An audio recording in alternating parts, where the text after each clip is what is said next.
Eu vou começar com um spoiler. Momentos de dor e de tristeza fazem parte da vida e não há como a gente evitar isso. Ainda assim, somos forçados a não nos sentirmos tristes. Sim, eu sei, ninguém quer se sentir triste. O problema é que não há como a gente fugir disso. E se ficar triste não fosse um problema por si só, no sentido de nos fazer sofrer, o mundo ao redor ainda procura piorar isso. Isso porque hoje tristeza virou pecado. Porque se você não estiver sorrindo, motivado, ou então de cabeça erguida o tempo todo, é sinal que tem alguma coisa errada com você. Mas eu vou te contar uma coisa. Uma das melhores coisas que eu descobri recentemente. Você não precisa estar bem todo o tempo. Olá, o meu nome é Pedro, esse aqui é o canal Eu Ideal, e hoje eu quero conversar sobre a inevitabilidade da dor e da tristeza. Talvez você nunca tenha ouvido ninguém falar, mas ainda assim eu tenho certeza que você já percebeu que existe uma pressão invisível e, de certa maneira, visível, que força com que a gente esteja sempre feliz e de bem com a vida o tempo inteiro. É uma vida em perfeita harmonia.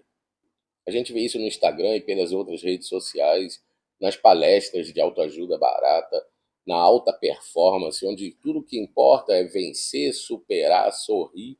Só que isso é, acima de tudo, desumano, porque ninguém está 100% bem o tempo inteiro.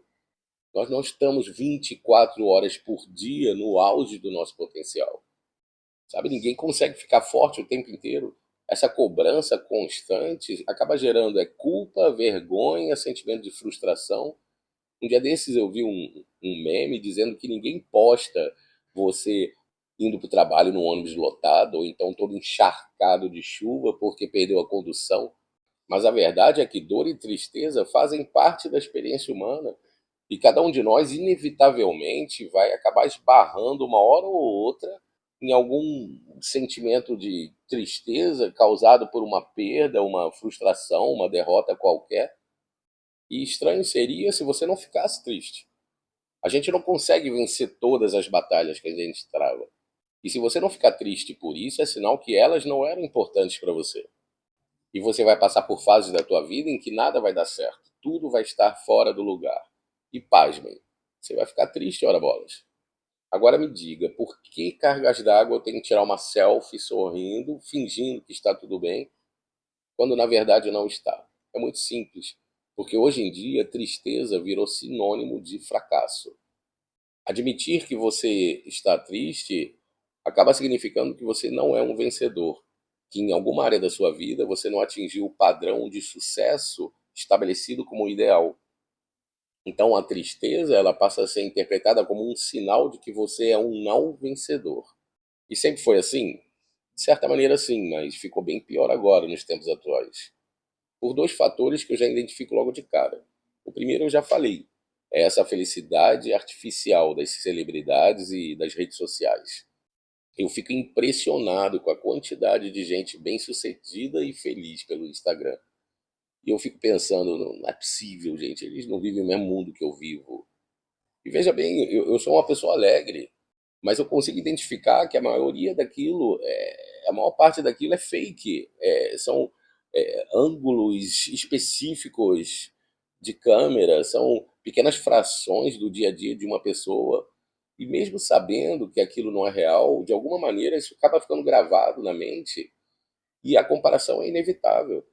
Agora, uma pausa para o mundo real. Construir alguma coisa grande vai exigir esforço, e com isso você vai ter momentos em que você vai perder, que você vai errar, que você vai se frustrar. E para manter algo grande, o esforço é maior ainda. Então, sim, você vai encontrar momentos de tristeza na sua vida. E um segundo fator é a cultura da positividade tóxica, impulsionado pelas redes sociais, essa idealização de uma felicidade constante que acaba exercendo pressão sobre nós, sobre todos, que você esteja sempre bem, realizado, feliz. E não é assim que funciona na vida real. Você já viu os coaches por aí ensinando receitas para se viver uma vida de sucesso? Gente, eles desenham a coisa de uma forma tão fácil que às vezes eu fico me perguntando, gente, não é possível, eu devo ser um idiota, porque eu não consigo fazer isso. Tá? E eu não estou querendo ser vitimista, eu não estou dizendo isso. Eu considero que é importante, você precisa e deve lutar e se esforçar e vencer, mas pintar isso de uma maneira como se fosse um mar de rosas é criar uma ilusão, uma expectativa falsa na outra pessoa. E a gente vivendo numa sociedade que valoriza o sucesso, a produtividade, sempre resultados positivos. Você admitir um momento de tristeza acaba sendo uma admissão de culpa, uma admissão de falha sua, de incapacidade. Com isso acaba havendo um medo de ser julgado, de ser considerado como um fraco, aquela pessoa que não está dando conta da situação. Porque na vida real, sucesso e felicidade não são constantes nem lineares. A vida é cheia de altos e baixos, todo mundo sabe disso. E pensar também que períodos de tristeza, eles são momentos de introspecção e de autoconhecimento. É nessa hora que a gente consegue refletir sobre a nossa vida, sobre os nossos valores, sobre os nossos relacionamentos, as nossas prioridades. A tristeza é sim uma fonte de inspiração e de criatividade. São momentos em que você toma uma rasteira da vida e você fica triste, que você consegue reavaliar toda a tua trajetória e dar a volta por cima e voltar melhor do que você estava.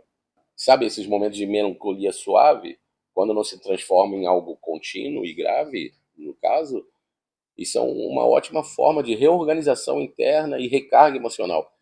E há, inclusive, termos científicos para isso.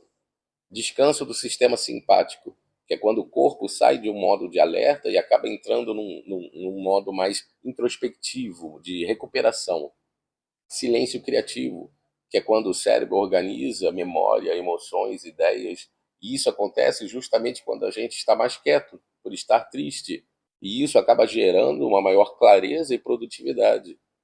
Foi por conta de um momento de tristeza que, entre outras coisas, eu decidi criar esse canal aqui. Ritmo ultradiano, que são ciclos naturais de altos e baixos que a gente tem durante as 24 horas do nosso dia. Forçar uma produtividade constante, você acaba rompendo o equilíbrio disso. E tem algo mais profundo. A alma precisa de sombra para entender a luz. É essa pausa melancólica que te conecta com a tua interioridade, com a tua individualidade, com a tua sensibilidade e acaba te fazendo entender melhor o mundo. Parece um paradoxo, mas acaba sendo uma forma sutil de renascimento. A verdadeira força, ela não está em você não ficar triste, mas em você atravessar esse momento de tristeza com dignidade. Não de manter a pose, fingir estar se sentindo alguma coisa que você não está se sentindo, mas em ser sincero com os seus sentimentos. Porque às vezes o que você mais precisa é desse momento de silêncio e de recolhimento. Ao invés de lutar contra a tristeza, a gente pode aprender a ampliar a nossa visão de sucesso para além de conquistas materiais ou de uma felicidade superficial que é vendida para a gente, incluindo a resiliência e a capacidade de enfrentar os desafios desses momentos, porque é aí que você vai conseguir sentir o orgulho por estar vivendo uma vida real. Então, da próxima vez que você se sentir triste, não se apresse em corrigir isso, porque talvez a vida esteja querendo te ensinar alguma coisa ou então te dar uma oportunidade de crescimento que você não entende nesse momento, mas em breve você vai entender. Mesmo quando isso doer um pouco, você não precisa estar bem o tempo todo. Então, por conta disso, não me deixe triste. Curta esse vídeo, compartilhe e até a próxima, se Deus quiser.